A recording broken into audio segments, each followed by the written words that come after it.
Hi, welcome back to EAV 300, Virtues in the Public Square, and welcome to the virtue of generosity. Now again, like humility, generosity is not one of the four cardinal virtues, but interestingly enough, generosity, just like humility, seems to be a virtue that, in fact, may be one of the most important, or if not the most important. And so, again, we come up with this paradox of a virtue that is not one of the four cardinal virtues, but seems to, in fact, actually precede discussion of virtues altogether. And indeed, with as you'll hear from our Jewish scholar, generosity seems to be central to what it means to be a Jew, both existentially and in theologically. And that comes out as well in the discussion by our Christian scholar. And then our Muslim scholar likewise brings out the very profound and foundational theological dimensions of generosity. We're blessed here to have William Schweiker, who is our only real Protestant thinker among the Christians, and we didn't intend it to happen that way, but it sort of did happen that way. With this course has been quite heavily skewed towards Catholic thinkers, and I hope that does not pose a stumbling block for our Protestant students. But we are indeed blessed to have such a major expert theologian as Professor Schweiker here to represent the Protestant tradition in virtue ethics. And so I'd like you all to go ahead and listen to these three videos, and then I'll join you on the other side to introduce the roundtable discussion that I had with them. Thank you.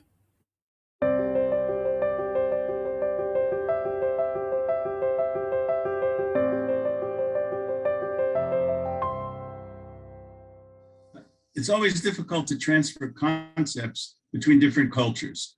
The exact translation of generosity from the Latin generositatem translates to Hebrew as gidul, magnanimity or greatness.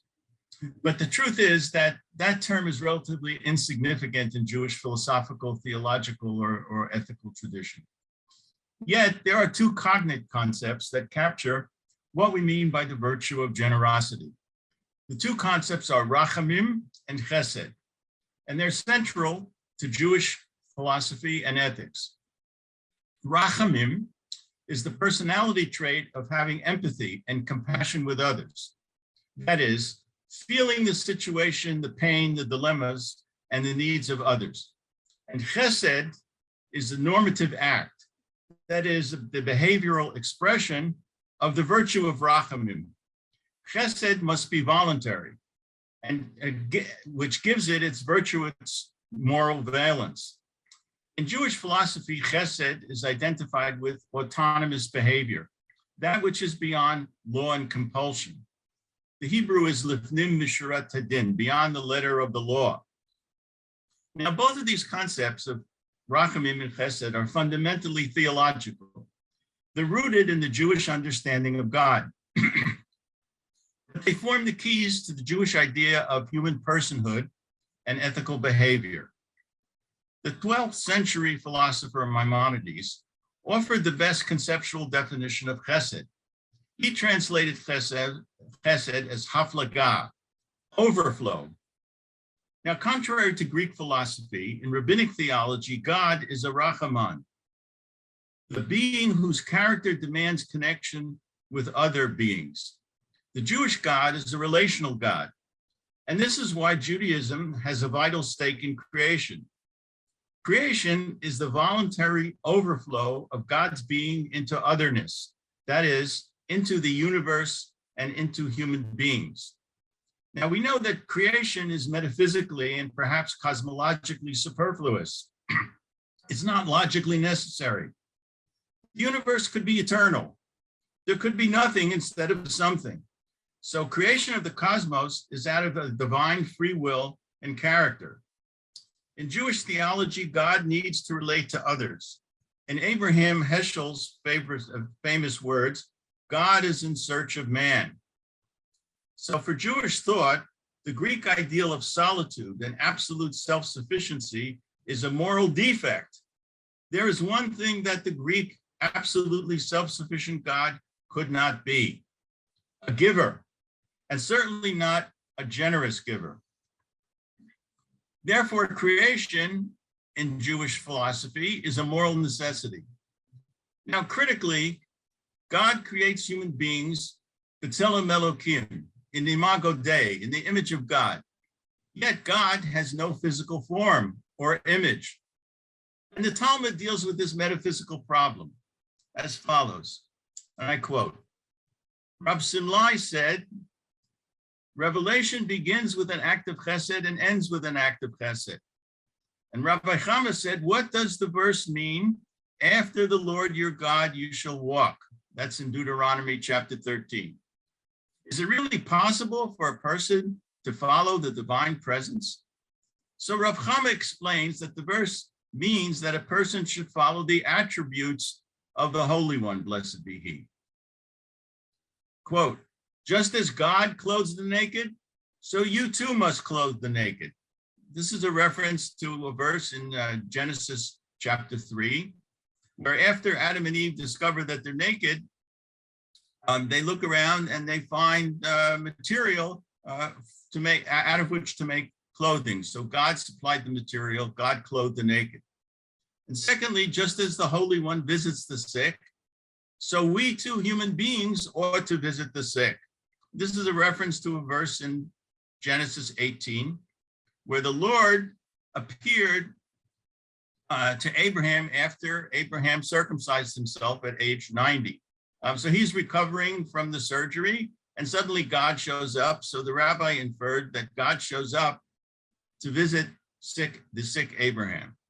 And thirdly, just as God consoled mourners, so you too should console mourners. And this is a reference to a verse in Genesis 25, where it says, after the death of Abraham, God blessed Isaac, his son, who was in mourning for the death of his father. And finally, just as God buries the dead, so you too should bury the dead. This is a kind of a strange rabbinic inference that comes from the verse in Deuteronomy chapter 34, where before Moses dies, God and Moses go up to Mount Nebo to see the promised land. Moses can't enter, but he can view the promised land from the mountain. And then the Bible says Moses died, and it says he buried him. And since God is the only being present in this scene, the rabbis inferred metaphorically that God himself or herself buried Moses. So we are, according to Jewish theology, we are morally obligated to do these acts of chesed toward others, just as God performed acts of generosity toward humanity. Clothing the naked is, in fact, the overflow of one's personal assets toward others. And visiting the sick constitutes the overflow of time and health with those who are sick. In Jewish tradition, when you visit the sick as an act of chesed, an act of generosity, you take away 1/60 of the sickness. And comforting the mourner is really the overflow of our time and feeling with the mourner. And burying the dead means extending the dignity of the living to the dignity of the dead.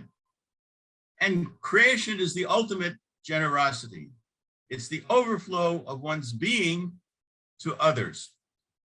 So through imitatio Dei, the virtue of divine compassion and generosity become ethical imperatives. Now, chesed and rachamim are the essential hallmarks of Jewish theological orientation and practice. They also constitute the paradigms of Jewish identity. For instance, Abraham, the first Jew, the first patriarch, is a paradigm in Jewish literature of chesed and also of seeking God. And Ruth, in the scroll of Ruth, right, is the paradigm of the woman who converts to Judaism. And the scroll of Ruth is described in Jewish tradition as a story that's all about generosity, all about chesed, the chesed or the generosity that Ruth displays toward her mother-in-law Naomi, and then the chesed, the generosity that Boaz, the landowner, displays toward Ruth, and ultimately the chesed that God displays toward both of them by giving them a child. So Ruth is the paradigm Jewess, and she's also a paradigm for Israel. Now, interestingly, she's the opposite of the stingy Moabites, right? The culture and the tribe from which she came. In the Bible, the Moabites are described as a stingy, ungenerous people because they don't come out to greet the children of Israel when they're wandering through the desert, right? And this is really her real conversion. You see that genetically she's a Moabite, but spiritually and ethically, she's seen as a Jewess because she has this overflowing sense of generosity. And interestingly, if you think this is mere sermonics, in Jewish law, Maimonides, who's the greatest codifier of Jewish law and Jewish history, said if you find someone who's allegedly Jewish and he's stingy and he's not generous and he hates other people, you should check out his lineage. He probably comes from some idolatrous lineage. But let's just go back to that passage in the Talmud. Rabbi Simlai said that revelation begins with an act of generosity and ends with an act of generosity. Now, this is not merely a literary observation. I think what Rabbi Simlai is saying is that it reflects the content of all revelation, of all the Torah. So acting with generosity is not only socially and morally redemptive, right? It constitutes theological identification with God. To know God is to act like God. Now, where does the virtue of generosity sit in the Jewish scale of virtues? And there's an interesting debate in rabbinic literature, what is of greater value? Knowledge, that is knowledge of God, or action, that is moral behavior, chesed and rachamim. And the answer that's given in the Talmud is somewhat paradoxical, somewhat quizzical. It says that knowledge is greater because it leads to action. So I leave you to think about that. Now, all of this leads to a certain tension between the Deus contemplativus and the Deus activus. And this tension between the God who is the Greek concept of the God, that doesn't act, but just is thinking thought, to quote Aristotle, in contrast to the active God, leads to a dialectic between the via contemplativa and the via activa, between the active life and the life of thought. And I would just say, in terms of looking at where the virtue of generosity sits within Jewish philosophical literature, Maimonides, who's the greatest philosopher or the greatest systematic philosopher in Jewish history, says at the end of his great work, The Guide of the Perplexed, that there's a certain hierarchy of human virtues. On the lowest level, there's physical strength. Then the next highest level is wealth or accumulation of material assets. Higher than that is moral character and moral virtue. And then on top of all of these sits the intellectual virtues, that is knowledge. And yet he doesn't end there. Right? He quotes a verse from Jeremiah. This is Jeremiah chapter 9, verses 22, 23. Quote, "Thus say the Lord, let not the wise man glory in his wisdom, neither let the mighty man glory in his might. Let not the rich man glory in his riches, but let him that glorieth glory in this, that he understands and knows God, that I am the Lord who exercises chesed, generosity, justice, and righteousness in the earth. For in these things I delight, saith the Lord." So after one gets to the intellectual virtue of knowing God, one has to come down or filter back to the knowledge of God that leads to the God who exercises generosity and justice and righteousness in the earth. Ultimately, to know God, to know the God of Chesed, of generosity, is to act like the God of Chesed. Thus, the human virtue of Rachamim, or compassion or empathy, and its expressions of Chesed are indicators of both relating to the God of creation, as well as the ways to perfect creation by producing a caring and just society for all human beings who are created in God's image. And I would say over the course of the millennia, Jewish philosophers, Jewish theologians, and rabbis see both Rachamim and Chesed, compassion and generosity, as the ways for the Jewish people to fulfill its purpose in human history. Thank you.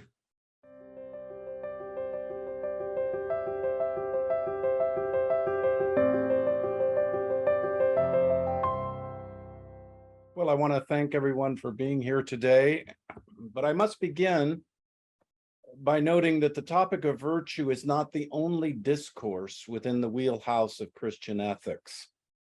A robust moral discourse has long been the case in Christianity from its beginning, a tradition born of Judaism and late Roman Hellenism. The native language of the early Christian movement was not just virtue, but obedience to God and Christ's commands, discourse on the Imago Dei, the imitation of Christ, and on and on. Of course, something like virtue discourse is found in St. Paul's famous triad of faith, hope, and love, but the full flowering of Christian virtue discourse develops over time. By the late first century, Stoic and philosophical impulses started to enter Christian discourse, and with them the language of virtue and self-perfection aimed at eudaimonia, or well-being and well-doing. Later Platonic, and by the Western Middle Ages, thanks to Muslims and Jews, Aristotle's thought is discovered, and so virtue language, including generosity as well. Until the late Middle Ages, one thinks of Thomas Aquinas then, there's a kind of non-aggression pact between Hebraic command and law ethics and Hellenistic virtue ethics that existed in the so-called medieval synthesis seen in Aquinas, Bonaventure, and others, including Maimonides and Islamic thinkers. This synthesis fell apart with the Renaissance and with Christian reformations in the 14th, 15th century, with very mixed results, I think. Now, my point is that historically speaking, we are entering a very complex discourse. And in what follows, I hope to keep it complicated. My basic claim is that for Christians, generosity denotes interacting realities, grounded in the divine, operative in human agents, and fanning out into social actions. This means that generosity is not simply a predicate or description of actions, but also a claim about the motive power for virtuous and just actions. As St. Paul put it in 2 Corinthians 9, 6-7, the one who sows sparingly will also reap sparingly, and the one who sows bountifully will also reap bountifully. Each of you must give as you have made up your mind, not reluctantly or under compulsion, for God loves a cheerful giver. Not only is this an act of distributive justice flowing out from the bounty of God, but it also breaks the zero-sum logic of human relations. Some realities, like love, increase rather than decrease in being given away. Through love, an act of distributive justice flowing from the bounty of God, breaks the zero-sum logic of human relations. Now, in what follows, I will explore these three interacting realities, which in the end are linked to the distinctively Christian conception of God. The force of these Christian claims is long-standing in Christian thought. God is the common good, and we could add the source of goodness of diverse persons and communities, and also the motive and capacity for virtuous actions.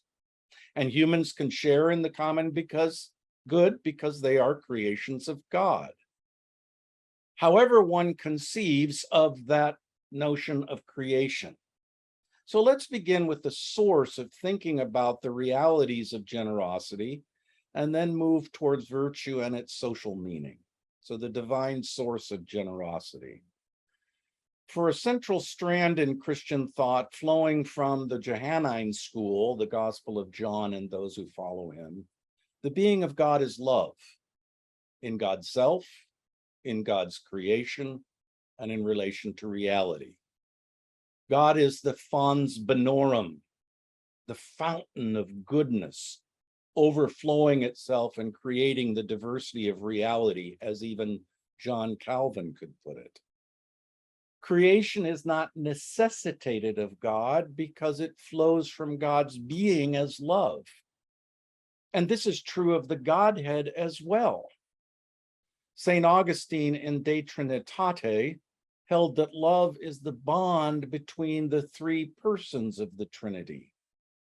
In other words, there is creative generosity in the Godhead itself. In Psalms 86:15, we read, "But you, O Lord, are a God merciful and generous, slow to anger and abiding in steadfast love and faithfulness." Before generosity, love, faithfulness, or any other excellence is a virtue that we predicate of human character and action, it is rooted in the being and action of a loving and generous God. Now, my interest here is not in the finery of Trinitarian thinking and the many disputes throughout this century that this has caused, rather the profound claim about the divine, and the one that returns under the other two realities we will explore, is that love, and so too generosity, increases as being given away.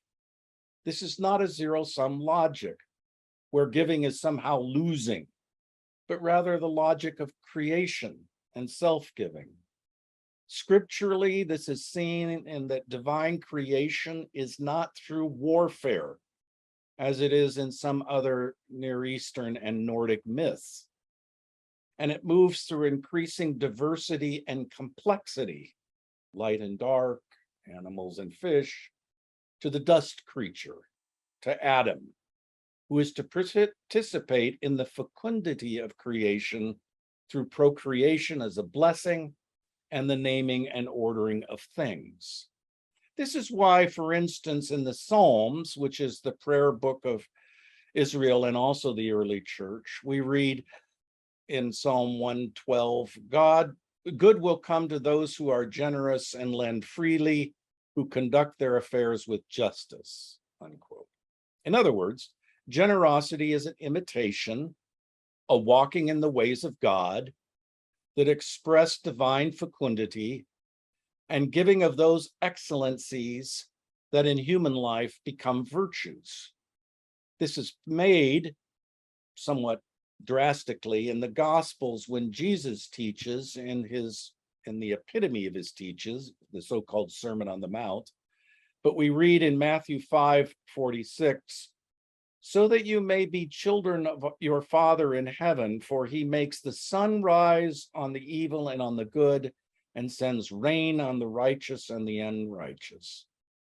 God's love is not indiscriminate, as some theologians wrongly say, in my judgment, but the divine is generous with the gifts of creation and sustenance that enable all life and the life of virtue. So generosity embodied. Generosity, as is used in our discussion today, is supposed to be a virtue. Now, just to be clear, virtues are kinds of habits. They are particular excellencies in human life within Christian thought. And we have now seen why that is the case. As Aristotle first argued, our habits, and so virtues, are gained by repetition or learning. The assumption is that humans can, by dint of will and mind, perfect themselves by developing virtues. We are both the granite and the sculptors of ourselves. The aim of a virtuous life, Aristotle and various others taught, is well-being or eudaimonia. However, if the source of human being is divine love, then nothing less than divine love, and properly speaking, the perfection of a human being in that love, is not a matter of our own striving and struggle alone. For Aristotle, generosity among individuals meant giving funds moderately for private purposes. Magnificence was spending for public purposes on a grand scale. Importantly, the idea of gift and gift giving has occupied a good deal of recent philosophical thought, and the question is, can a true gift be given? Or will a gift, motivated, as Aristotle puts it, by generosity and magnificence, always require a counter gift in the logic of exchange? This logic of exchange, I'm suggesting, is broken in Christian discourse. Aquinas, returning to the Gospels, argues in the Summa Theologica, the second part of the second part, question 117, article 4, that generosity is a kind of liberality. He wrote, quote, "Parting with money by giving it to others is a greater act of virtue than parting with it in fulfilling one's own desires, that is, spending it on oneself. The liberal man is praised for giving." Notice this breaks the logic of exchange and zero-sum games. Giving increases praise. Praise increases giving when it is other directed. Little wonder that Christ taught that Christians should love one another as he loved them, and even to love the enemy. In a word, Christ, for Christians, is divine generosity incarnate, embodied. The virtue of generosity, if we can call it a virtue anymore, is in Christian discourse Christ-like love. Such love, either caritas in the Latin or agape in the Greek, we don't enter the semantic debate here, is, as Aquinas put it, the source or mother of all other virtues. The divine source of generosity in creation are reduplicated in redemption in Christ, and then in our last step of reflection, operative in the church. And this step will also connect generosity to the common good, so social generosity. Properly speaking, the Christian church exists to give itself away to others through worship, almsgiving, service to the poor, feeding the hungry, tending the sick, sharing the Eucharist or the Lord's Supper, in which the inexhaustible power of love is enacted in preaching, along with preaching and education. This is why, despite all of the atrocities and horrors that Christians have visited on the world, the church, when it is in fact the church, is a circle of thought and care. Christians hold, as St. Paul taught, that they are members of one another, and what is more, are the body of Christ in the world in order to give generously of themselves for others. Is this a virtue? Certainly not in the usual self-referential concern of individual perfection and happiness, as Aristotle put it, eudaimonia. You might call it a social virtue, but it's still not self-referential. The church does not exist for the sake of the church, but for the sake of giving itself away for others, as one Father in heaven does. My point is that virtue discourse is upended or transformed. And this is the key to resolving long-standing debates and disagreements between Protestants and Catholics. If faith is caught up in Christ and love poured out to the neighbor, as Luther taught, then there should be no worry about works righteousness, because Christ, in whom one exists by faith, is divine love incarnate. Much as generosity is rooted in creation, vivified in the Christ, and active in the church, not by human powers alone, but by the divine. The beginning and end and sustaining of the Christian life, believers hold, is God and not human action. So is this virtue anymore? Aquinas and others would root it in what he and others called theological virtues, faith, hope, and love. But if generosity is not a genuine human virtue, how do we hold Christians who claim to be moved by the divine spirit and yet violate our sense of what is good and just? How do we hold them responsible? Let me conclude. And conclude with an important qualification and also a word about the common good. The qualification is one important for Christian theological ethics. While I have emphasized the divine source and end of virtue discourse in the Christian tradition, I have not endorsed what is sometimes called love monism, as if Christian love alone can carry the entirety of ethical reflection. It cannot, in my judgment. This is why Christians speak of other virtues, as well as duties, forms of justice, liberation, moral and social ideals. And we could explore the interrelation of these facets within a robust theological ethical framework. My point in proceeding as I have was to indicate that we are speaking of a Christian theological ethics. The ethics must cohere with what one says about the divine from a Christian perspective. A theological ethics, however, must also and simultaneously be a robust ethics. Robust enough even to curtail Christian fanaticism and violence. And sadly, that has not always been the case, even today. Not only the diversity of virtues provide a moral block to such religiously fueled violence, so too does the common good.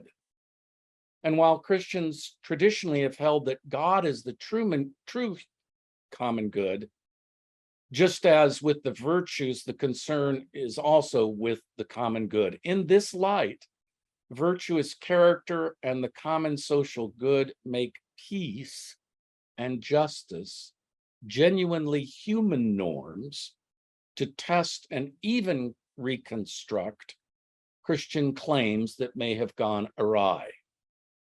To borrow from a Christological theme, I have suggested that thinking about the virtues and the common good in the Christian tradition must be truly theological and truly ethical in one discipline and one life rooted in the divine triune being. Thank you.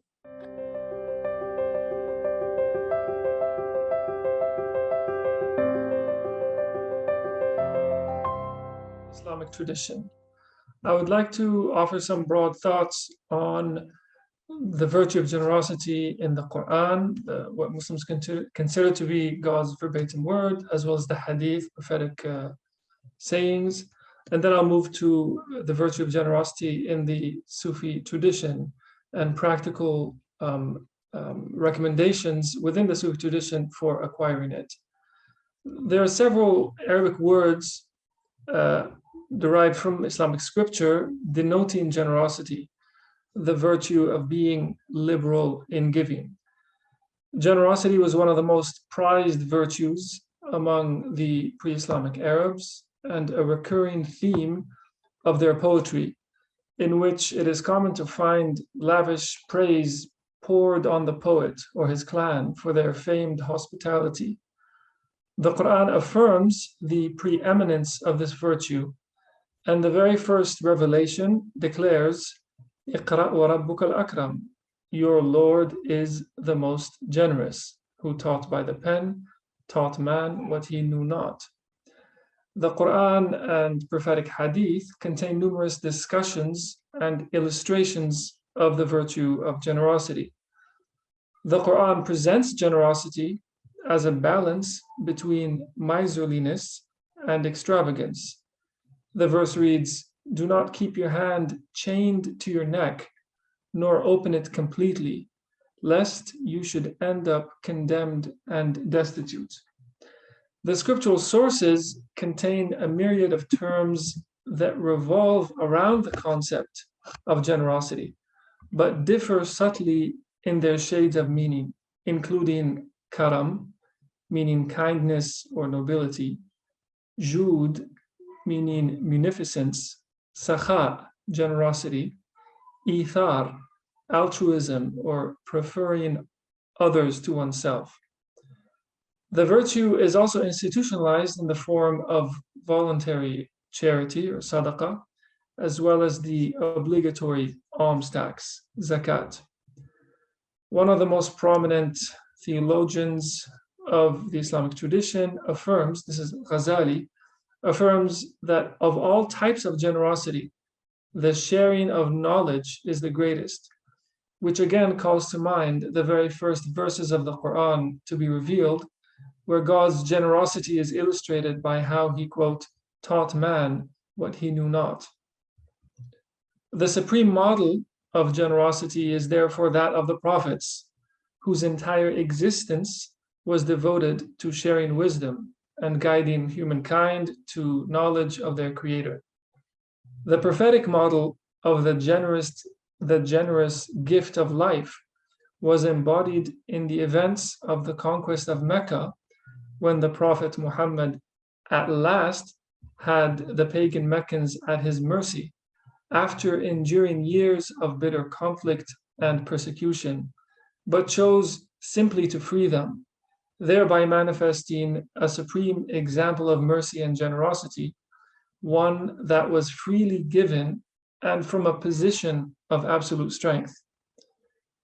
One of the unwritten laws of Arab hospitality was that traveling merchants would place the camels carrying water at the back of the caravan so that any passerby could easily find them and drink freely without needing to ask permission. It's significant that upon returning from his ascension beyond the heavens, known as the Mi'raj, the first thing that Muhammad did was to partake of this custom and drink from a passing caravan. Performed by one freshly returned from a journey beyond the lottery of the farthest boundary, as it's called, the boundary between the created and the eternal. This gesture by Muhammad seems richly symbolic, perhaps speaking to a reflection or a prolongation on the human side of the ultimate gesture of divine generosity, the invitation beyond the bounds of separation. Now, the preeminence of the virtue of generosity, which makes perfect sense in the context of a very barren and rugged landscape of early Arabia, where your very survival depended on your word and your honor and your reputation for generosity, your ability to travel depended on that. It makes sense that the Quran would reinforce this virtue, and that pre-Islamic Arab poetry would highlight it, and that this virtue would persist into the Islamic era as a prominent theme. There's an early Sufi ethicist and moral psychologist, you could say, Abdurrahman as-Sulami, who quotes several examples in his treatise on social ethics, Adab al-Suhba. In one verse, he writes that there's a line of poetry inscribed on a palace in Basra in Iraq that reads, "This house of ours belongs to the visitor. We and the guest share equal claim to it."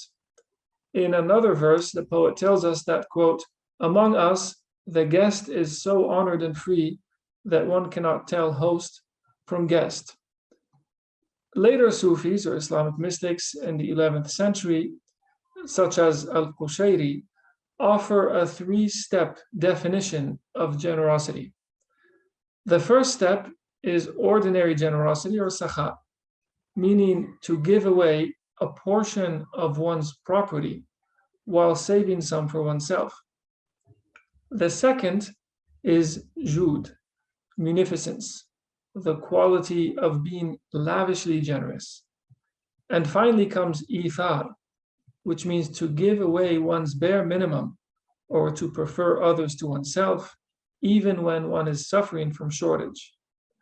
The Quran extols this virtue of ithar, altruism, if you will, as embodied in the Ansar. These are the helpers in Medina who welcomed the immigrants, the refugees from Mecca, and shared everything they had with them, even giving them their homes.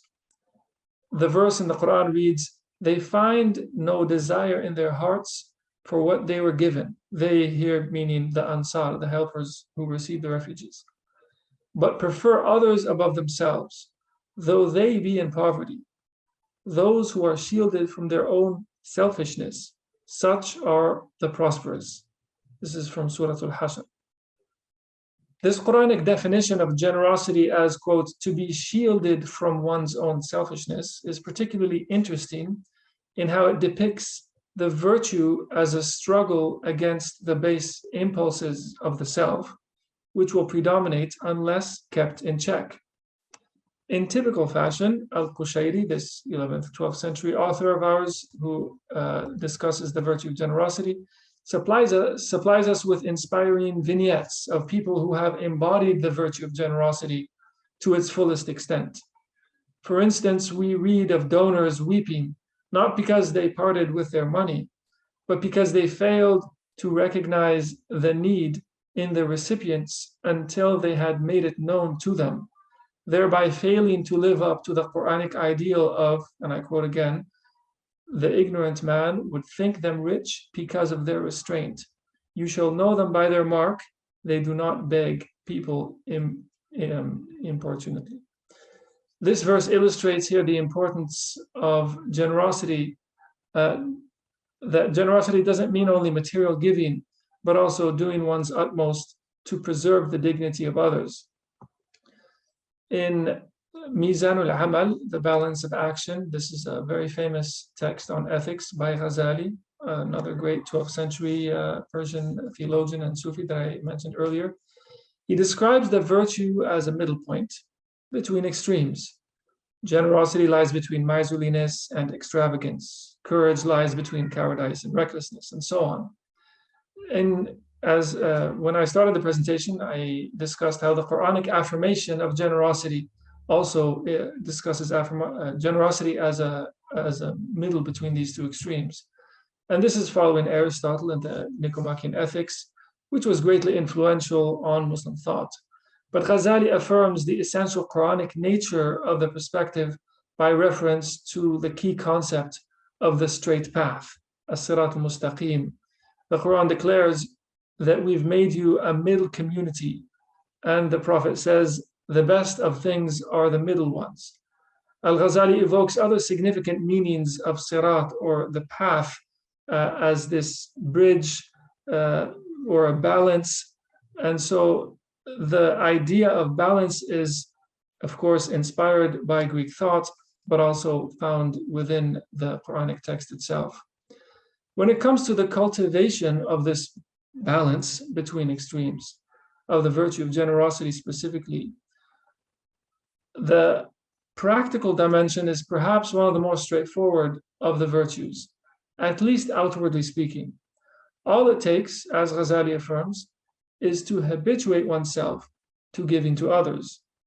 Naturally, this is more easily said than done, but even for those who are able to achieve it, a deeper pitfall lies in wait, namely the problem of self-admiration, self-regard, self-satisfaction, the inward celebration of one's own virtuous act.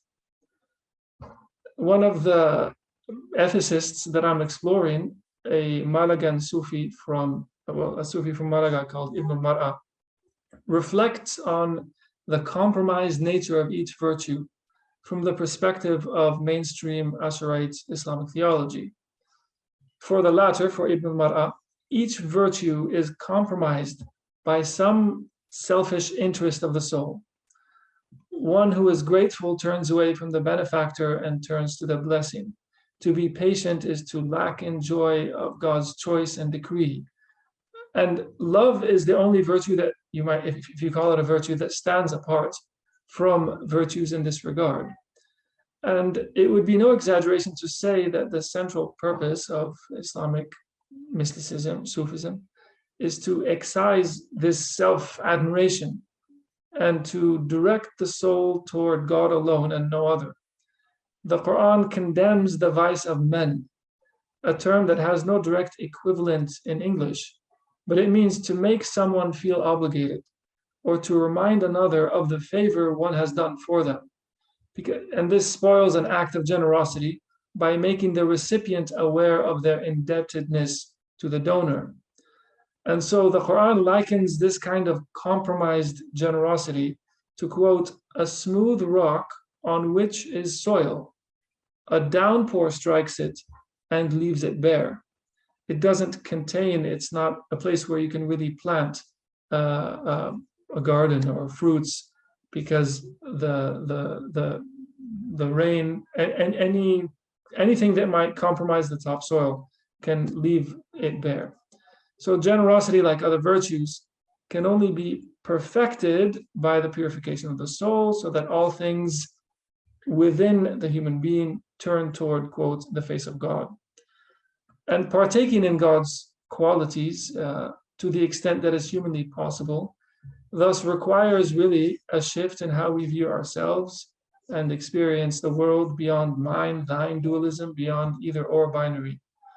And to really cultivate a virtue, all of these ethicists insist that you need to find a friend of God and to befriend the friend of God. In other words, you need to keep company with someone who has achieved that virtue. So I'd like to reflect on how generosity is related to achieving the aims of human existence, happiness in this life, to know and be in relationship with God, as one of the questions was posed to us. Moving beyond the philosophical and Sufi ethics genres of Islamic thought, I want to look at the virtue of generosity from the perspective of the divine names tradition. This is a central tradition in Islamic thought. And the theme of generosity is reflected upon very frequently in this literature of commentaries on the divine names. God has several names that relate to this virtue. God is the generous, Al-Mukrim, the giver of bliss, Al-Munaim, the bountiful, he is the bestower, the gracious, the favorer, the lavisher, Al-Basit, the sponsor, the nourisher, the benefiter, the patron, the plentiful, the provider, the munificent, the all-embracing, and so on.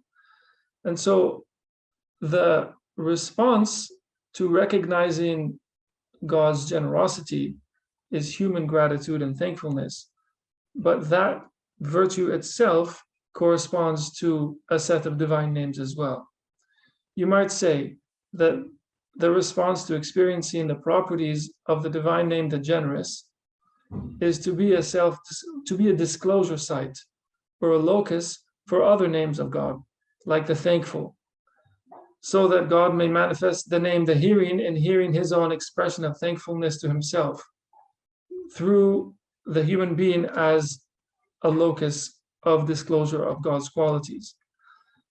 You can see that you might say there's some theological tension in what I've said, because you're trying to pattern your actions on God's qualities.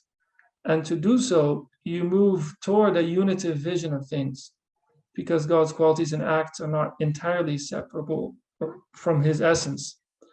And so many of the commentators on the divine names comment on how a virtue links back to God, and that virtue itself connects you to another divine name.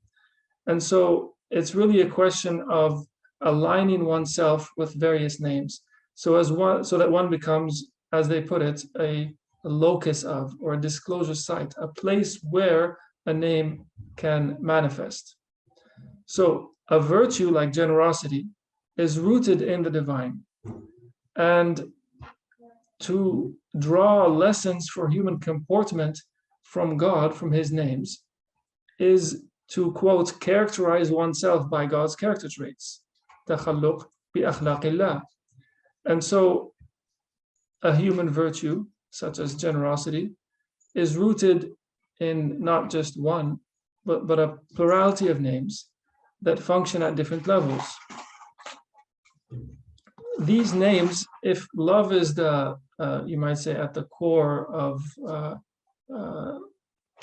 this discourse in the Christian tradition, I might argue that mercy is at the core of the Islamic tradition. It's largely synonymous with existence itself. The various names of generosity that I mentioned at the beginning hark back to or derive from, ultimately, names of mercy. And the name Ar-Rahman, the All-Merciful, which is intrinsic to the divine essence, is the one under which these names are included. One of the most famous sacred or holy sayings reads, "I was a hidden treasure, I love to be known, so I created creation that through me they might know me." So the gift of existence, and with it the possibility to know God, is the ultimate act of generosity, both on the divine plane and the human plane. It's not difficult to find links between the virtue of generosity and other virtues, or between names of generosity, or divine names of generosity and other divine names, because they interpenetrate. One of the overarching themes is that there's that every virtue needs a complementary virtue in order for it to function. You can place one virtue at the core of virtue ethics, and that once you do that, you have a hierarchy and a schematization that brings about, or that highlights differences and connections among virtues in colorful refractions. You can posit that any virtue is the summary and the pinnacle of other virtues, and each time you centralize one virtue, you get a slightly different kaleidoscopic pattern. And if you posit generosity at the very core of all virtues, then other virtues such as giving and wisdom and so on can be placed under it. I would conclude that virtues interpenetrate, or that they complete each other, and that just as the divine names do so, the virtues do so as well. This is best summed up in the prophetic hadith, or prophetic saying, that I have, quotes, been sent to complete noble character, makarim al-akhlaq. Within this model, a given virtue acts as, you might say, an interface between this unqualified consolidation of noble character on the one hand, and external actions and expressions that put virtue into practice on the other.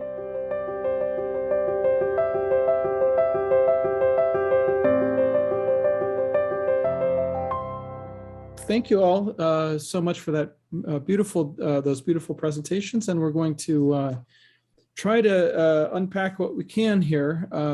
We really, of course, like all of these discussions that we've had, need, days really to explore this, but we've got about 45 minutes, so let's see what we can do here with this. I think I wanted to start with Eugene. Rabbi, the term chesed, we have heard throughout this, throughout all the sessions here that we've had, and it seems to come up in so many different contexts, whether in terms of justice, in terms of wisdom, and so many other places. So can you explain to me? Let's unpack this term chesed a little bit, and it's clearly at the core of Jewish ethical the Jewish ethical teachings, but also what it means to be a Jew in itself. As you mentioned, one of the rabbis questioned, if you find someone who's not generous, then question whether this person actually is not a Jew at all in reality, authentically. Can you explain this term a little bit more, and can you explain how it relates to other concepts such as justice, and also how having heard the other two scholars here speak, how it kind of maps on to these other concepts of generosity, and then in what ways does it sort of not do that? In what ways is it sort of outside that Venn diagram? Yeah.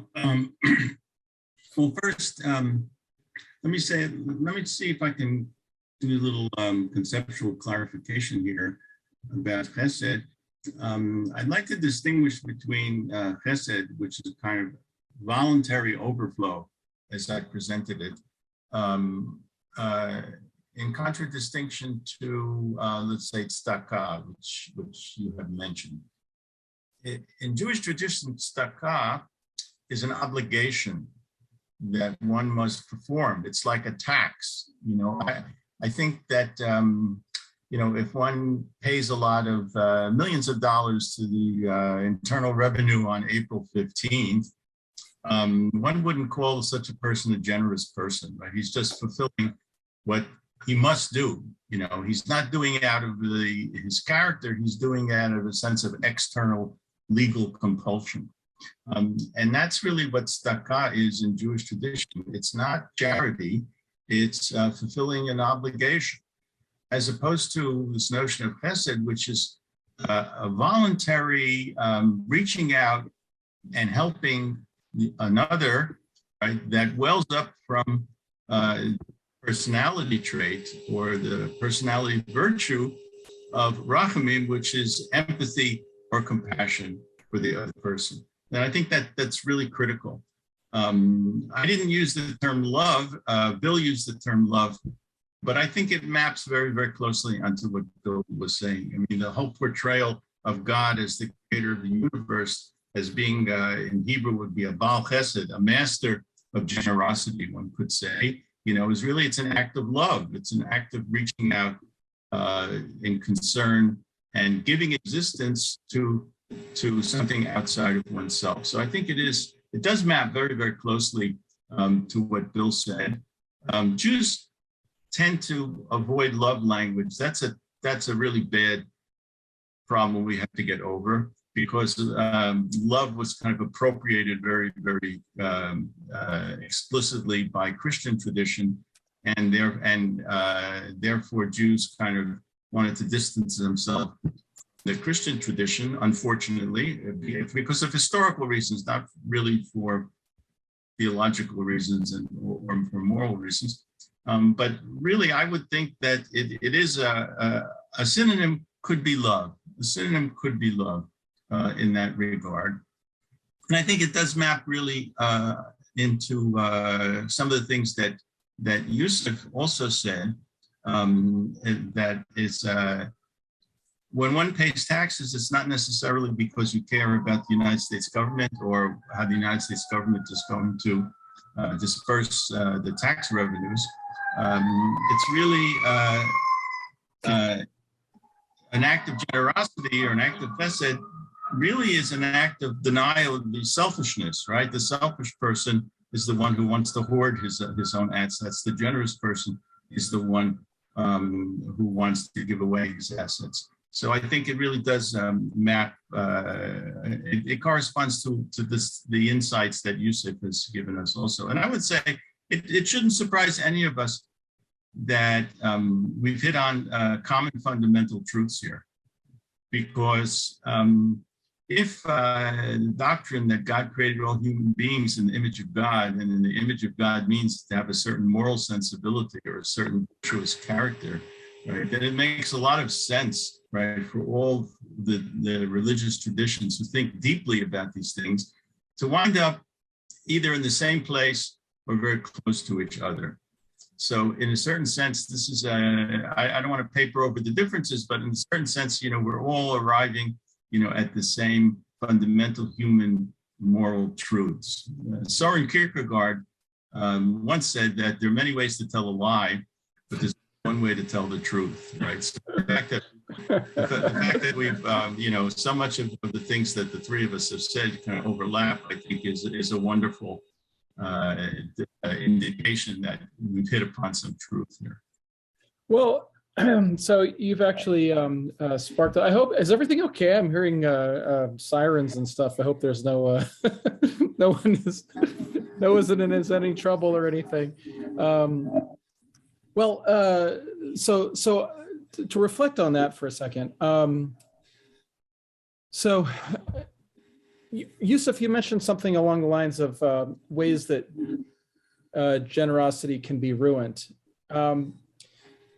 For example, one of those was like reminding people of your generosity. In other words, you're generous, and then you go and remind people of that, which it reflects. It's not only an outward way of ruining your generous act and corrupting it, but also reflects a corrupt intention internally. And this is one of the key aspects of virtue, is that virtue is focused on the internal operations of the heart, the internal state of the heart, as opposed to the outward appearance of it. And before I actually get to my question to you, I wanted to go to back to Rabbi Eugene, because you mentioned about the difference between, and I have a very hard time pronouncing it, but I know in Arabic it would be sadaqah, or it would be actually more specifically be the zakat, which is the mandatory almsgiving. That mandatory almsgiving has an outward appearance of giving, although that could just be a compliance with something you're required to do. But at the same time, like Ibn Rushd Averroes, he mentions that the law, so here we're getting into the difference between deontological and versus ethics versus virtue ethics. The purpose of the law is to encourage, is to cultivate within the people virtue. So in other words, that's sort of, and he mentioned specifically zakat. I mean, which seems to be the same, this analogous or parallel to the law that you're discussing. It seems to be that mandatory act of giving is intended to foster involuntary giving. In other words, it's intended to encourage people to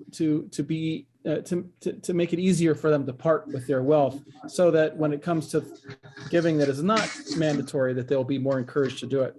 But Yousef, just to get back to what I was going to ask you about, there's two verses that come to mind in my when I was listening to you. One is the verse in the Quran that says, إِنَّمَا أَطْعَمُكُمْ لِوَجْهِ اللَّهِ لَا نُرِيدُ مِنْكُمْ جَزَاءً وَلَا شُكُورًا. We only feed you for the sake of God, and we don't want anything from you of reward or gratitude. So, and then there's another verse that says, قُلْ لَا أَسْأَلُكُمْ عَلَيْهِ أَجْرًا إِلَّا مَوَدَّةَ فِي الْقُرْبَى, which is we don't ask anything of you at all. We don't want anything from you. We just want you to, in other words, we just want you to love those who are close to you, which could be your family, or it could be, others in society. That's basically all we're asking in return for what we're doing, which is really not in anything in return at all. Can you comment on those things? I don't really have a question. That was more of just a comment, and I wanted to see what your thoughts were on that. Well, the virtue of giving in the Quranic verse that you mentioned is rooted in the act of turning oneself to God. So the purest intention of an act, or the least compromised virtuous act, is done with the intention of pleasing God. So we give, the verse reads, we're giving you not because we want the gratifying expression of thanks. We don't want to hear that necessarily, but rather we're doing it for the face of God, quote. So that in Sufi ethics would be almost like the definition of virtue that's not compromised by any selfish interest. And that's why it's when you isolate one virtue, you have to always keep in mind the other virtues. Otherwise, it doesn't really work as a virtue. If you take, for instance, at a practical level, the paradigm of aid, international aid, like the idea of giving, helping marginalized communities, failing countries, it's ostensibly built on virtue of generosity, but it hasn't produced meaningful results practically. International aid is built on ethics, principle, charity, or helping the marginalized, but much of the framework of international aid has been critiqued for decades for having unintended consequences of doing more harm than good. So you have this one virtue, let's say, generosity, but a lack of humility, of seeing the recipient as someone who can actually teach the donor, a lack of moderation, of compassion, of inclusivity, of wisdom, basically.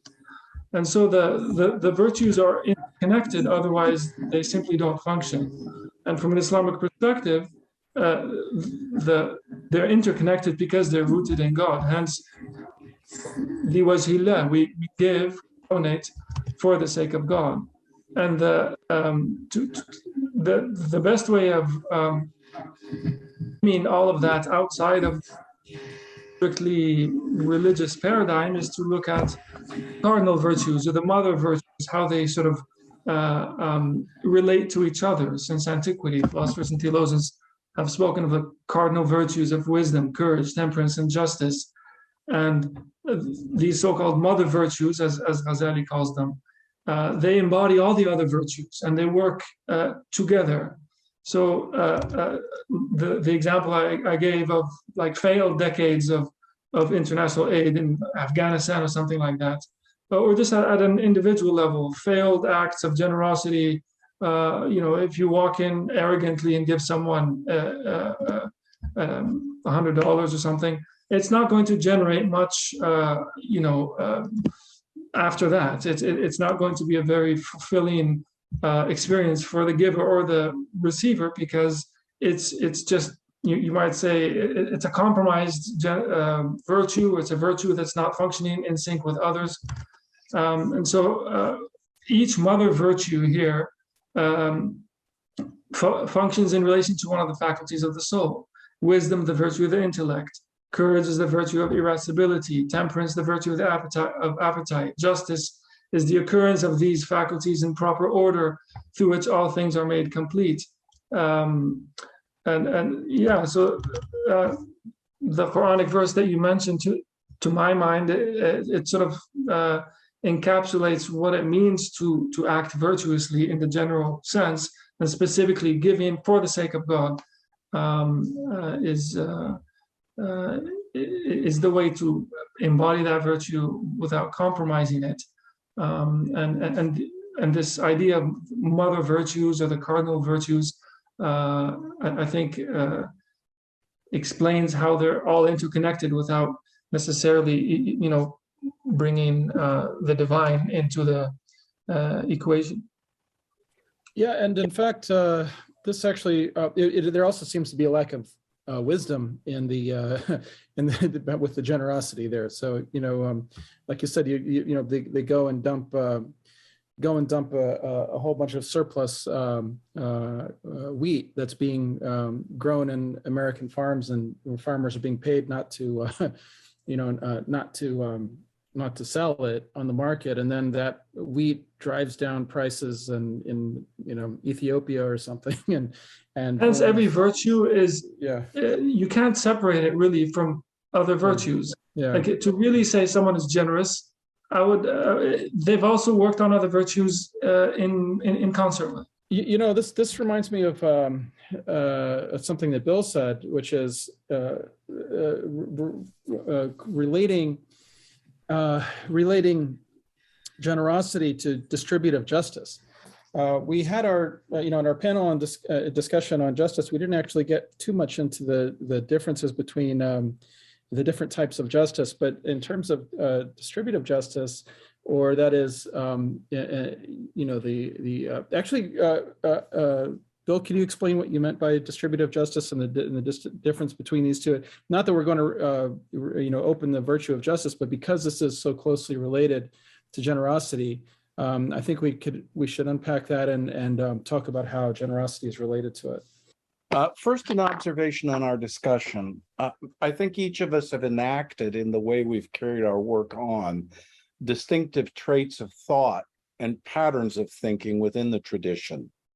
Paul Ricoeur, and before him St. Paul, described Christians as neither Jews nor Greeks. Ricoeur called the Christian the third man, and it transforms each of those. So I tried to show how Christian thought is transforming Greek discourse out of its deep Jewish roots, but also how certain Greek and Roman thought is brought into Christian discourse. Likewise, Christians tend to think not simply exegetically and in terms of commentaries, but systematically. So I tried to give a systematic account of what generosity means in the tradition. This is rather important, and I want to agree completely with Eugene on this. There's the discovery of great common truths if one keeps one's focus on what is being said ethically. If we were to move into questions of soteriology or salvation, then the differences start flowing out. So I think it's really wise that you're keeping the focus on the moral discourse. One last prefatory thing in response to Yousef. What you've emphasized, and we all have, is that these traditions, because they're monotheistic, assume that there can be a unity of the virtues, that all the virtues can be unified and interconnected in some way. That is not the case in Aristotle. It may be in Plato, but it's not in Aristotle, who becomes so important for these traditions. And this is another point where the theological traditions are transforming philosophical discourse. Now, as you noted, there are many different forms of justice. And what I was trying to say with respect to distributive justice, which has to do with the right distribution of goods and responsibilities within some community, is that this is rooted in the overflowing nature, as Eugene put it, the overflowing nature of the divine. Creation is a kind of distribution of goods, but also obligations and responsibilities, stewardship, and so on. Now, it would take us a very different direction if we tried to move into retributive justice or restorative justice, although restorative justice might move in the direction of generosity. But that is the connection I was trying to make. Now, what that would mean in terms of social policy, I know Christians haven't always been very good on that, but it would suggest, and this comes up among Christian thinkers throughout the ages, it would suggest certain demands on the state, on the social community. And it's why I use the church ideally speaking, or theologically speaking, as the best example of this social distribution, right? I mean, it's very interesting ritually that the Eucharist is inexhaustible.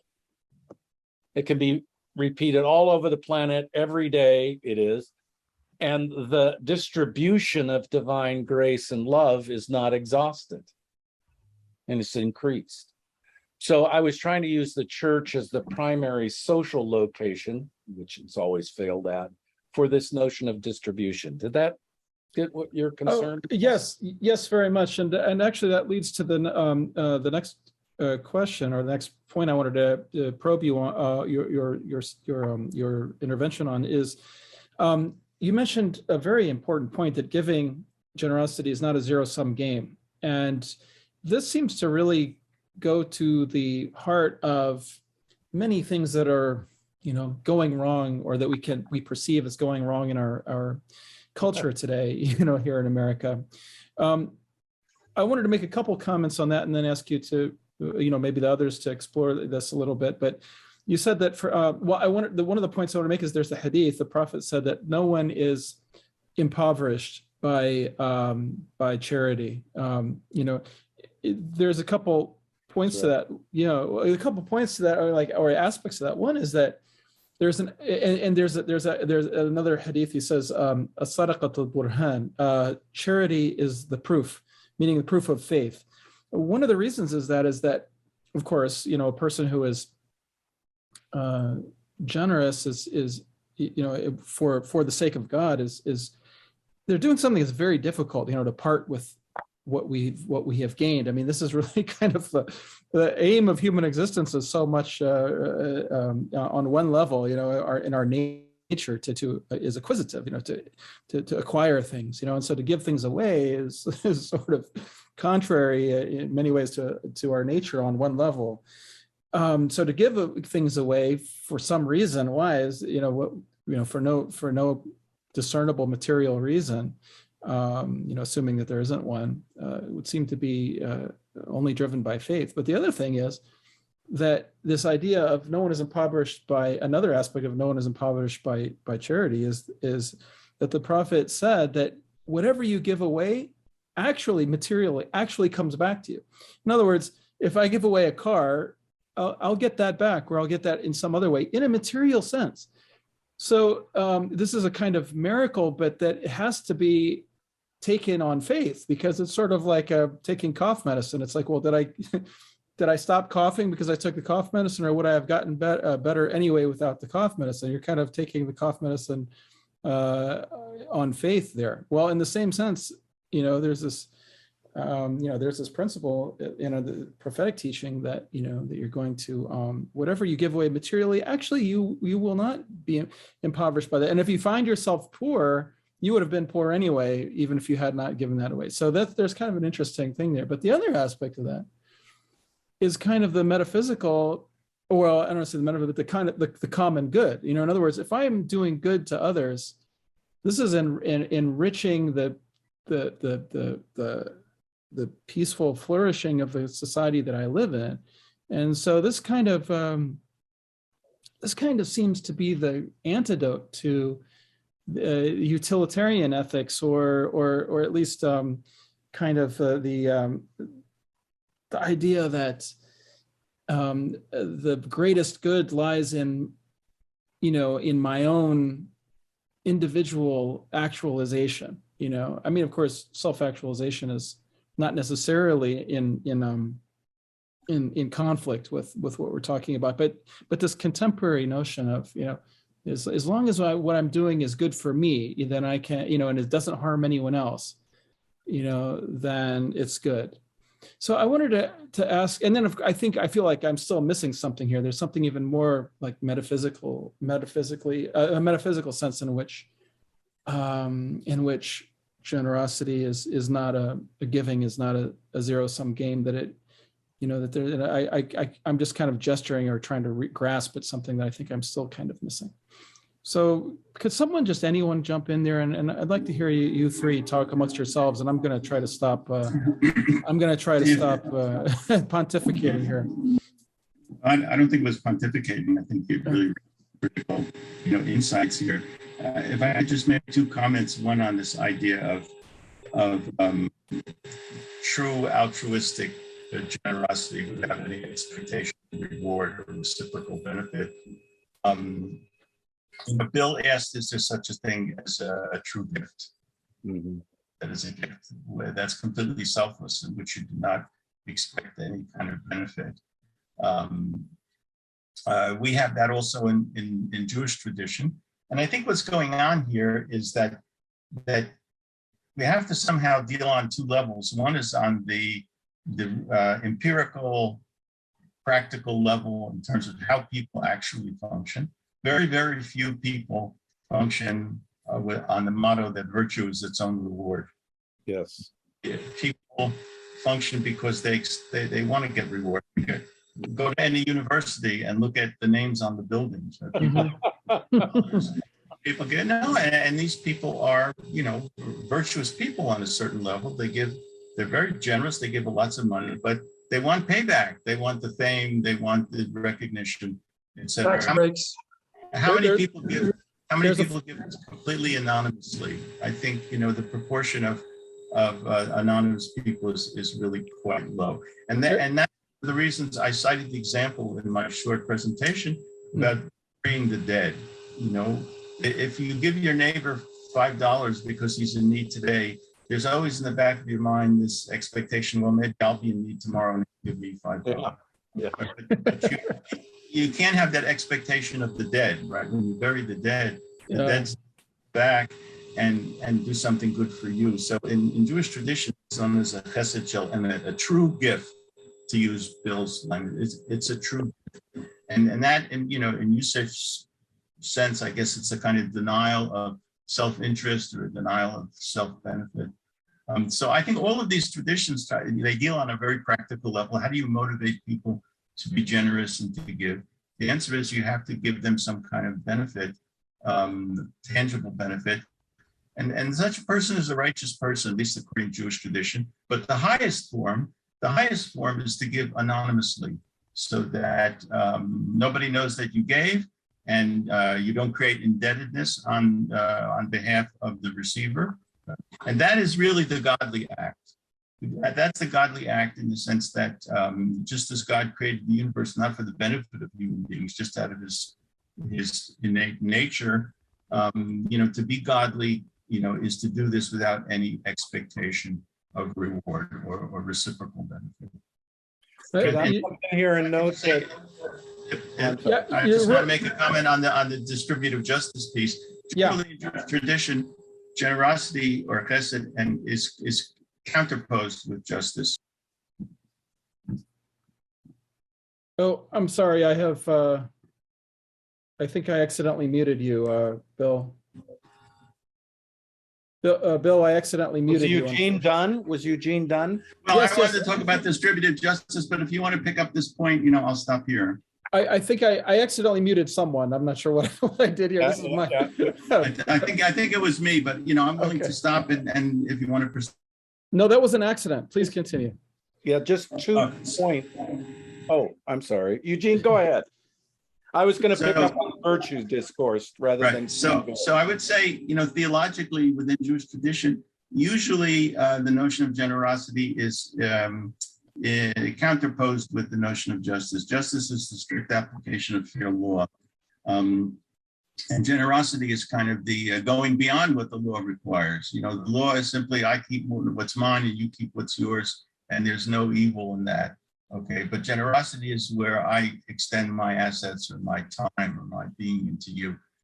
I would say what's interesting is that that's true on a micro level, but on a macro level, at least in the Bible, I don't know if there's a correlate in the Quran, you said, but in the Bible, what you see is that everyone is allowed to accumulate their own individual assets, but there's a corrective mechanism on a macro level.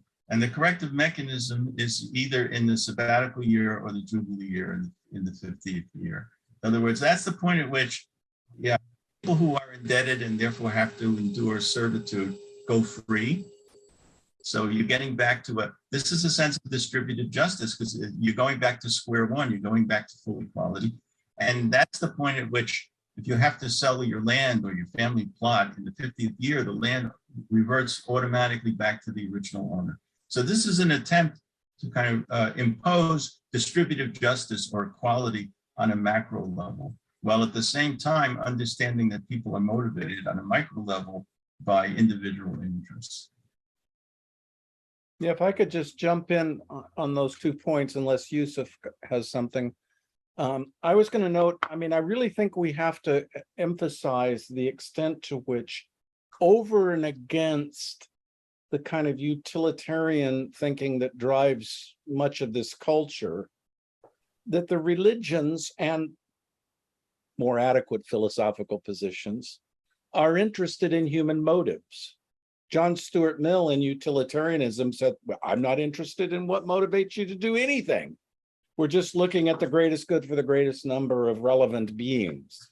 And the religions have always had a deep concern for motivation because of the assumption that the divine can see and judge what a person's motives are, which we really can't completely do. The second thing I wanted to know about the virtues is that, and Yousef was picking up on this, I think, one of the problems in virtuous actions, one of the dangers, is not only that you will become prideful, that you will somehow think of yourself as a really generous person, but also in that move, you are using other people for the sake of your virtue. So it's a demeaning of those to whom you are giving, because they merely become the occasion for one acquiring praise for one's virtue. This is what Luther meant by works righteousness as the biggest danger. It's why Immanuel Kant insisted that you always treat others as ends and not only means, and therefore attacked certain forms of virtue discourse in the ancient world. And I think we need to see that subtle complexity of evaluating the dangers of virtue, both to the self and to the one who's the recipient. To the common good question real quick, I think we have to clarify 2 different conceptions of the common good. When I said in my brief talk that God is the common good, what I meant was the common good is that which all share in and can benefit from, enjoy, and help increase. Our society works with what I would call an additive conception of the common good. That is, the common good is merely the sum of individual goods in our country. Yes. And if we can increase the individual goods, that's all the common good is, which means that there's no commitment, and we see this right now, there's no commitment in the society to what we share as human beings and as members of a particular community. The additive conception is the lineage of modern economic and philosophical ethics, I think. That's an extraordinarily important point. It seems to get at something very, very profound. And in fact, even people who don't believe in anything at all I think can see the wisdom of what you're saying. You've as all of you have been talking, it's made me reflect on an Aesop's fable that I've been I have a beautiful edition of it, The Lion and the Mouse, and I've been reading it to my son, and he loves it. But it got me to thinking, because you got the mouse, and the mouse is caught by the lion, and he says to the lion, if you let me go, then I may be able to help you in the future. And the lion, it seems to be an argument. The mouse's argument seems to be that if you help me, then I'll help you. In other words, it seems to be kind of like a thing of, well, it's appealing to the lion's self-interest in a way, But as you were talking, I got to think about it, and it's sort of like, well, really, what's happening? That is true. And in other words, on one level, that is the person whose only interest, or who can only conceive of why he should do good for others because then that will, others will do good to him, and he may find himself in a jam, and so it'll be beneficial in that case. In other words, if we all if we see someone who's got a flat tire, if we go and help that person with that flat tire, that will, and that attitude spreads across society. Then if I find myself in such a situation, and someone will come and help me with my flat tire. But it's not really that, though. It is that, but there's another level there, which is the mouse is saying, I will have the opportunity, I will have the chance to come and help you, because the mouse could have just had not gone and helped the lion, but instead he went and helped. And it's not obvious that the mouse is doing that solely because he wants to then later, if he gets caught by the lion again, that the lion will release him. There seems to be something else there, which is sort of this, because the mouse could have just ditched it. It seems to me that there's something there on a higher level, which is being taught. And this kind of comes in, this is the golden rule there. And the golden rule is often described as being sort of a deontological, a type of ethic, that it's a rule, so it's like, here's a situation, what is the rule, therefore I will do it. And it doesn't really deal with the intention as in the inner state as virtue ethics do. Would anyone like, again, this is not so much of a question as much as more of a comment. Would someone like to reflect on that? I mean, one question, I think, to put it in the form of a question, I could ask, how does the golden rule, because the golden rule seems to bear very, very strongly on the virtue of generosity. How does it do so? Like, how does it, and I've been, by the way, this has been a question I've been wanting to ask this whole time, because we think of the golden rule as almost very one of the core summation of the law, at least in Christianity, and it certainly exists in Judaism and Islam as well. How does the golden rule bear on generosity, or for that matter, any of the virtue ethics at all? Well, I think, the golden rule is a kind of paraphrase of the biblical verse in Leviticus 19, love your neighbor as yourself. Yes. So there's a big difference between the biblical phraseology and the golden rule of do unto others as you would have them do unto you. Mm-hmm. Because the biblical verse incorporates two notions. The first is the notion of equality. In other words, you should treat other people the way you want them to treat you, because we're all, so there should be equal treatment all around. But then there is the verb love, right? Now, love, in a functional sense, you can't command somebody to love, but if it really means love, right, then it's saying you should do to this person, right? Because you should love this person as you love yourself, and therefore you should extend yourself or be generous to this person out of mere love, not because it's going to grease the wheels of practical endeavor in the society. Okay, so I think we lose something when we take the word love out of the golden rule. The highest form really is to treat other people or love other people the way we love ourselves. And it's not for utilitarian benefit. It's just because that's what it means to be the highest moral human being. Yeah, and I mean, it's when I have, when I got older and I started, reading this guy like,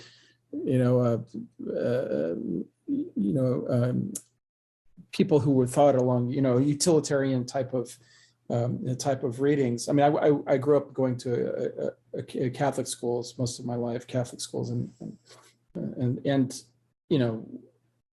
when I heard this interpretation of the golden rule, that it was somehow actually a sort of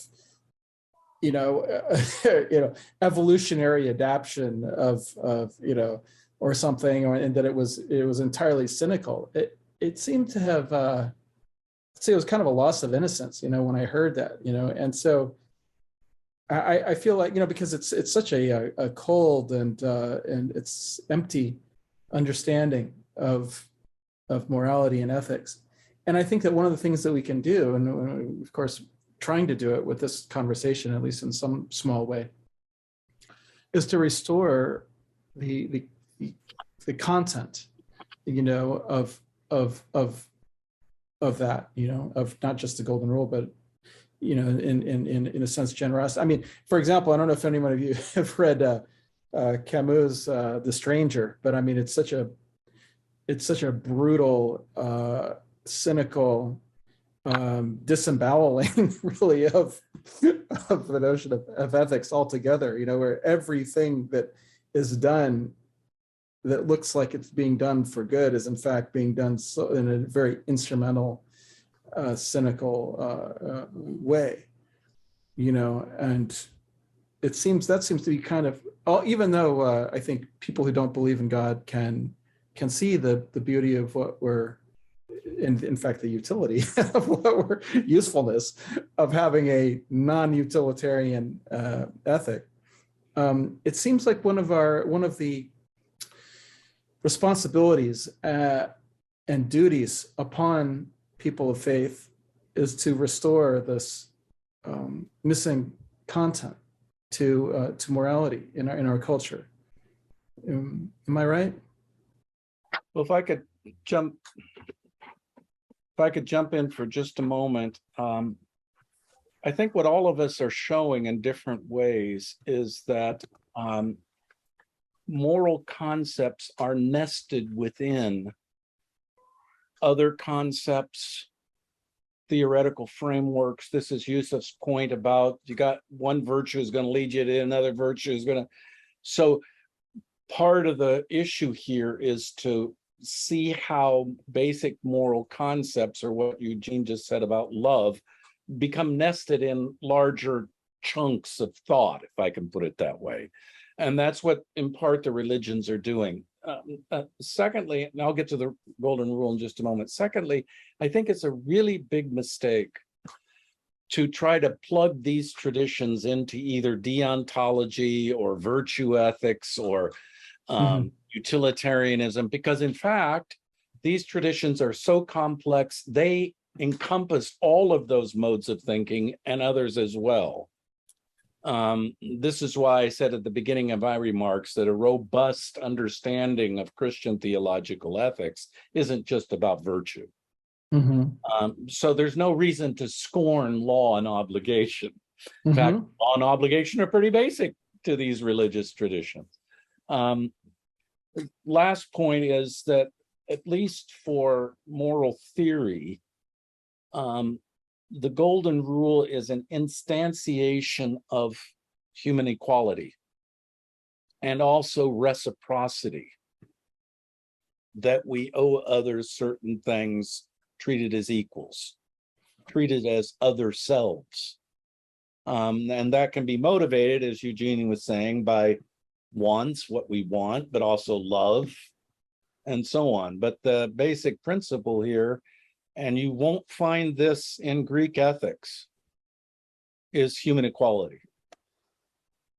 I'm to do to others as to myself. And therefore, in a profound, which is merely backed, I think, by the claim of divine creation and human beings in the image of God. There's no principle of equality in the Nicomachean ethics, I'm sorry, nor in Plato's discourse. The only people who can care for each other in the Nicomachean ethics are friends who are equal, but that means men cannot be friends with women, slaves cannot be free with freeholders. These traditions are instantiating a really radical claim in the golden rule. Well, to reflect on that, so one has to kind of square that with, let's say, how these traditions behaved or were like manifested in, for example, and of course, the human beings are not the measure of the quality of the truth of things, how they implement them. But I'm thinking, for example, of we're just grabbing the bull by the horns here. For example, the dhimmi system or the millet system. And this was not unique to the Islamic empires, but I mean, just empire in general often treated empires that saw themselves as sort of manifestations of divine order on the earth would tend to privilege the people of truth over the people of falsehood, and so even, for example, Ibn al-Qayyim and other scholars, but Ibn al-Qayyim, for example, has in his book Ahkam Ahl al-Dhimma, the rulings for the people of Dhimma, or for the students, this is people who are not Muslims, but they're religious minorities living among the Muslims.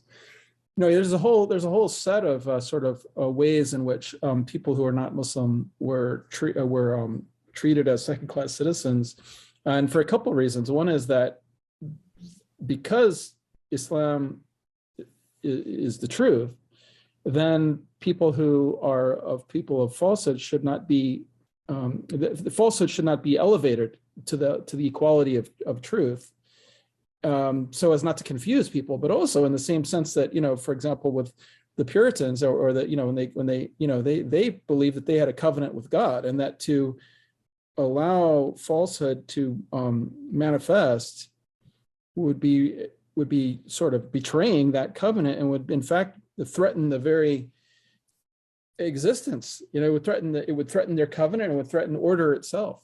So there's kind of a, and yet at the same time, it's very interesting. The Prophet Muhammad was sitting by when a funeral, a Jewish funeral went past him, and he stood for the funeral, a procession, and one of his companions says, "Hey, that's a Jew, right?" And he said, "I know, but is it not a human soul?" And then you have, for example, this sort of notion of equality in Imago Dei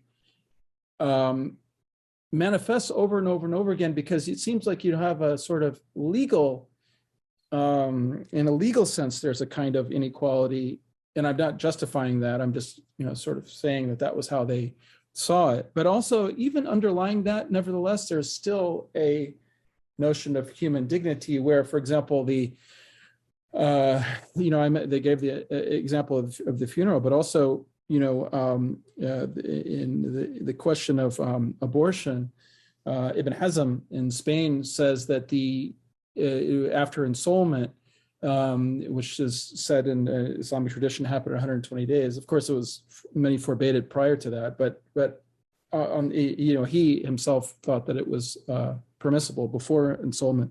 But he said after ensoulment, when the soul comes into the body, to kill the human soul after the child in the womb after ensoulment is tantamount to killing a believer, because he said that his souls are innocent, and by default the innocent soul is on the fitra, or on the natural disposition, which in Islamic theology is many, not all, but many, equated with Islam itself.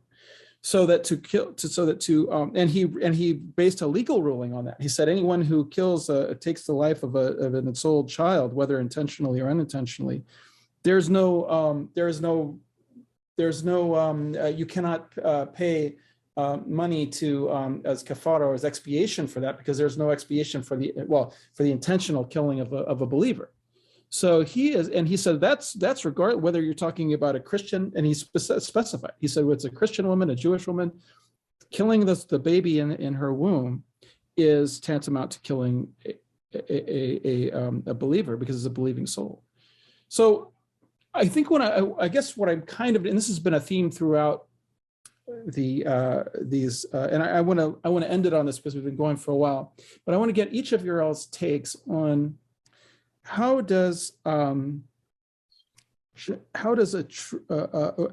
can look at those kind of those sort of secondary, second class citizen type of things for people of falsehood or whatever, as perceived by the respective faiths. One can look at those as sort of contingent, perhaps, manifestations that are exceptions to the universal rule, but that do not necessarily dictate that there be always these kind of exceptions. And perhaps to some extent, those undermined the universal absolute truth that they're that these faiths suggest. For example, also in the kingdom of Israel, you had the notion of the Noahide laws, and that the people who Noahide, and that the people who of polytheism were excluded from. I mean, the people of monotheism would be, who didn't worship idols, could be part of the polity, but those who worshipped idols did not. And Rabbi, please correct me if I've misstated anything there. Can you all comment on how the virtues like or ideas like generosity, values like generosity, can be manifested in ways that get us beyond the legal requirements of treating people as second-class citizens that might have been simply contingent on given situations, and how in our current society of pluralism, where there is no dominant, really one dominant, at least officially, truth, how of course, I mean, that itself is a problematic statement. Okay, I'm going to stop here because I could just, in trying to formulate this thought, it would take me a long time. Please go ahead and comment on whatever I've just said or tried to say. One of the basic takeaways for me is, in principle, the law regulates basic human behavior. Questions of law and obligation, reciprocity, transactional relations between human beings, humans and God, and so on. That's sort of the basis for virtue. And the virtue of generosity cannot be practiced at higher levels without this bedrock. And ambition, the ambitious pursuit of virtue simply involves trying to transcend this transactional dynamic and to embody beauty of soul, the virtue, call it love, to do to others as to oneself. And so the golden rule, in a sense, is an expression of this, the higher reaches, the higher potentials of let's say the virtue of generosity at a transactional social level. The mouse is at first transacting with the lion. Let me go and I will help you out later. But then when the mouse has a chance to flee and let the lion perish, it transcends that transactional dynamic that they first had and embodies generosity, love of, to treat the lion as it would treat itself. And in so doing is now beginning to move towards beauty of soul, virtuous behavior, and really embody generosity. And that goes beyond transaction, beyond regulation, beyond the basics. And yeah, that's one of my takeaways. I think personally, this has been wonderful for me because I never thought about humanizing mice before. So, but I want to come back to the really serious problem that Ismail posed about inequalities within society and political structures as opposed to the ideal of all of us being equal. The fact is that historically, equality is a very rare notion on a political level. I mean, I know it personally, my people know it because we've been a persecuted minority for so long. Mm-hmm. Under Christendom, less so under Islam, but we were never equals, we were demigods. Right. So, and yet both Christian tradition, Jewish tradition, Islamic tradition as this theological ideal of equality based on godliness.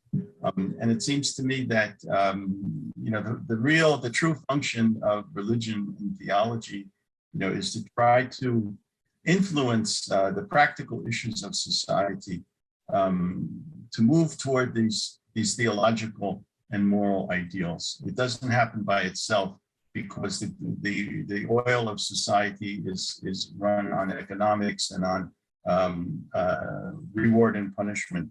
So it seems to me that history, sacred history, should be the movement of these theological and religious ideals into greater influence on a practical level within empirical societies and in empirical life.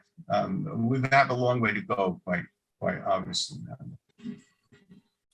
Well, I agree completely with what's been said. I mean, a student once asked me, Professor, what would be your ideal ethical position in this world? And I said, well, if it was an ideal world, we wouldn't need ethics. We do ethics because human life is broken. Yeah. It is unjust, it's violent, it's hateful. Human beings manipulate and use each other, even as we're also generous, loving, just. So ethical ideals and norms are principles of criticism and orientation. And I would say, actually, to those situations that you just noted about the inequalities, well, I'm very sorry, but those inequalities just don't stand up to the ideals and norms you profess to hold.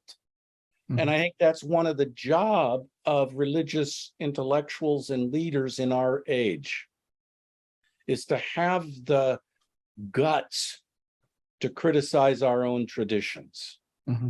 And I think that has to come within each tradition. Otherwise, we fall into the problems of the terrible histories that we've talked about here. Mm-hmm. This is the reason also I said before, we have to separate moral claims from soteriological claims, or Indeed. Claims of salvation. Ethics is dealing with the penultimate, with what goes on here in relationship to what is ultimate. And given that, it must be open to the kinds of criticisms which implicitly have been running through all of our discourses, to be honest, at least as I've perceived them. So there's as Rabbi Eugene just pointed out, this is an ongoing task. As soon as the reign of God comes, there'll be no ethics. Believe me, I'll be out of a job. I'll be out of a job. Yeah, when Jesus comes back, yes. Yeah, well, because justice and love and so on will flourish, but that is not the world we are in. And that means that we have both a critical task and also a motivational or aspirational task. Sorry if I went on too long there. That's beautiful. Bill, on this idea that our job is to look at our traditions critically, and I agree with you. There was a Jewish theologian, contemporary Jewish theologian, who said, "I don't care what religion you belong to, as long as you're embarrassed by it." In other words, we have to really, see where our traditions have fallen short, and criticize them and militate for improvement. Yes, I speak about this as adopting a form of religious humanism. I'm a Christian humanist, which means I have a Christian perspective on shared humanity. And when my tradition doesn't live up to that shared humanity, I think it's our job to criticize.